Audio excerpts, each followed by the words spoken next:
You're 9 years old, asleep under a mosquito net in your family's mud brick hut when the night splits open with boots and gunfire. Hands drag you into the dirt before you can even scream. Your mother claws at the soldiers until a rifle butt cracks her jaw. Your father begs. Wrong move. They shoot him where he kneels. The smell of blood and gunpowder stains the air forever. A commander shoves a rust-spotted AK into your shaking hands. It's heavier than you are. Prove you're one of us, he says, jerking his chin toward your little brother, sobbing in the dust. You freeze. He presses the barrel of his rifle against your brother's chest, then wraps his calloused hand around yours, curling your small fingers over the trigger. Do it, he whispers. His hand squeezes until yours obeys. The crack shatters the night, and your brother drops. Childhood ends right there, and you become a soldier. The first night is no sleep. It's a blur of crying, shouting, and the smell of diesel clinging to your skin. They march you and a dozen other kids into the bush, barefoot, stumbling through thorny undergrowth that rips your legs open. Every step feels like it's punishing you for surviving. When dawn comes, you're lined up in a clearing. A commander walks down the row, eyes sharp as machetes. He points at the smallest boy, maybe 7, and shakes his head. Too weak. 2 men drag the child into the trees. His screams echo for a minute, then nothing. Lesson 1. Weakness is death. Your turn. They shove the rifle into your arms, its weight almost toppling you. Not yet, the commander sneers. He pulls a knife from his belt and presses it into your palm. This is better. A villager is dragged forward, bound and gagged. His face looks familiar. It's the man who used to give you mangoes at the market. He pleads with his eyes, muffled sobs through the cloth. Do it, or join him. Your stomach twists, your hands shake. You whisper, I can't. Wrong answer. A fist slams into your gut, knocking the air out of you. The barrel presses against your temple again, cold as betrayal. Survival makes the choice for you. You raise the knife. The world narrows to the sound of your own breath, ragged, frantic, then silence, broken only by the thud of a body hitting the dirt. They pat your back. They call you brother now, but the word tastes like ash. You wake each day to a chorus of gunfire and executions. Some child caught trying to escape, some villager accused of betrayal. You stop asking why. Your body becomes their project. They march you until your soles crack, feed you scraps that barely keep your ribs from piercing skin. When you falter, the butt of a rifle corrects your spine. When you collapse, they drag you into the shade, pour some kind of drug mixture down your throat. It sets your heart on fire and burns away the fear. Suddenly, you're not starving. Suddenly, you feel invincible, or at least that's what they want you to believe. At night, the real rituals begin. They paint ash across your face, force you to kneel before the commander.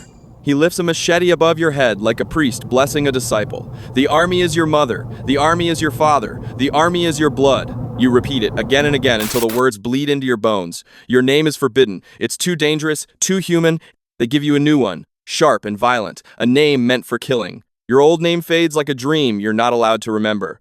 And in the back of your mind, you recall stories of Spartan boys whipped until they stopped crying, Janissaries stripped from their villages and given new names. You used to think that was ancient cruelty.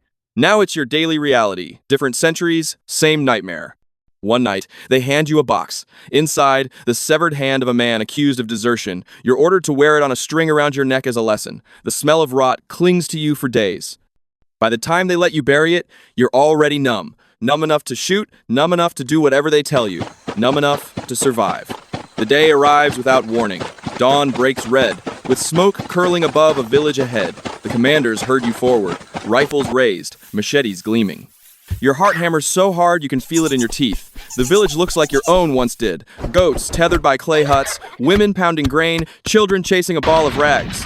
They don't see you until it's too late. Then chaos erupts. Screams, flames, gunfire. Go! Your commander shouts, shoving you into the fray.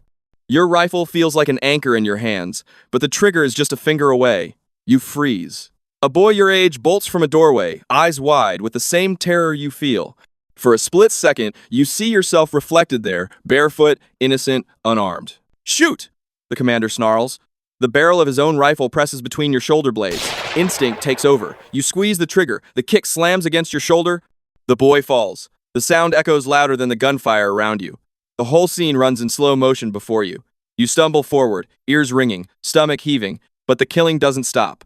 Men torch houses. Women drag by their hair. Children screaming, then silence. A commander grabs your arm, drags you to a body, dips your fingers into fresh blood and smears it across your cheeks. Now you are reborn, he whispers. Reborn as what? You don't dare ask. That night, the camp feasts, meat roasted over fires, stolen from the same village you helped destroy. Around the flame, the boys laugh like hyenas, voices cracked with adrenaline and powder.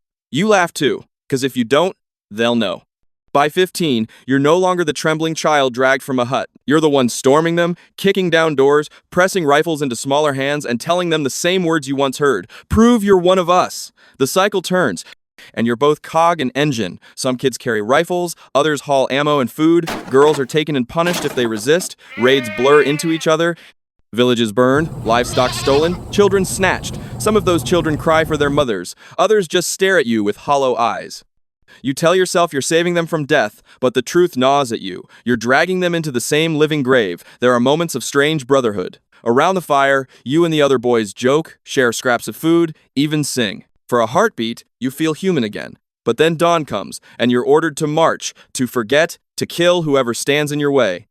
The commanders keep you on drugs, powder rubbed into your gums, pills slipped into your hand like candy. The rush makes your limbs light, your fears vanish. But when the high fades, the ghosts return.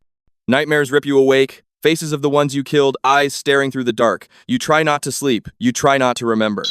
You think of Janissaries forced to fight their own kin, of Khmer Rouge children made executioners, of Spartan boys killing slaves in the night. History isn't something you read about anymore. It's written on your own hands. Some nights you dream of escape, running through the jungle until the gunfire fades, but you know what happens to those who try. Their corpses are displayed at dawn, bodies stiff, flies buzzing, mouths frozen in silent screams. You swallow your dream and march on. By 17, your rifle feels like an extension of your body. Your eyes are dead glass. Your voice, gravel from smoke and chance. You're not fighting for freedom, or glory, or even for survival. You're fighting because you've forgotten how to stop. It happens fast. It always does. One raid too many, one ambush too sudden.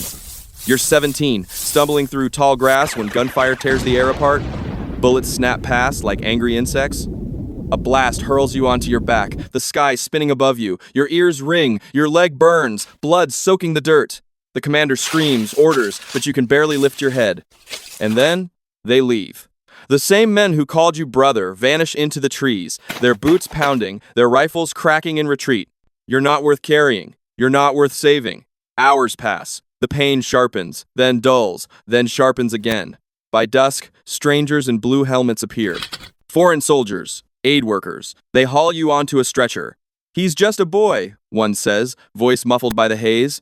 Just a boy. The words sting like mockery. The camp they take you to smells of medicine and bleach. They cut your rags away, stitch your leg, give you food that tastes like ash. They tell you you're free now. Free. The word feels hollow. Free to do what? Free to be who? Because when you close your eyes, you don't see freedom. You see villages burning, children crying, the brother you shot at 9, his face frozen in shock forever, and the boy you shot at 13. The world outside the camp is no kinder. The villagers whisper when you pass. Murderer. Traitor. Monster. They're not wrong. Your old home is gone. Your family, buried. The army made sure you belong nowhere. Too broken for the world you left, too human for the world you were forced into. You wander the edges of towns, begging, hiding, surviving. The uniform is gone, but it doesn't matter. The war isn't over. It lives under your skin. By 20, the mirror no longer shows a boy. It shows a stranger. Eyes flat, skin scarred, hands trembling even when empty. You survived the army, the raids, the bullets, but survival is no life. It's just another prison. Some nights you still hear the commander's voice. Prove you're one of us. And in the silence that follows, you realize you did. You proved it again and again. With every trigger pulled, every torch dropped, every child dragged from their bed, you proved it. Now there's nothing left to prove, only ghosts. You sit alone, watching children play in the dust. They laugh, chasing a ball of rags, just like you once did. For a heartbeat, you almost smile. Then one of them shouts your old name, the name you thought was dead. You spin, heart racing, but no one's calling you. They're just playing. Your name belongs to someone else now. You're 9 years old again, under the mosquito net, dreaming of fireflies. But the boy under that net never wakes up. You've outlived the war, but not yourself.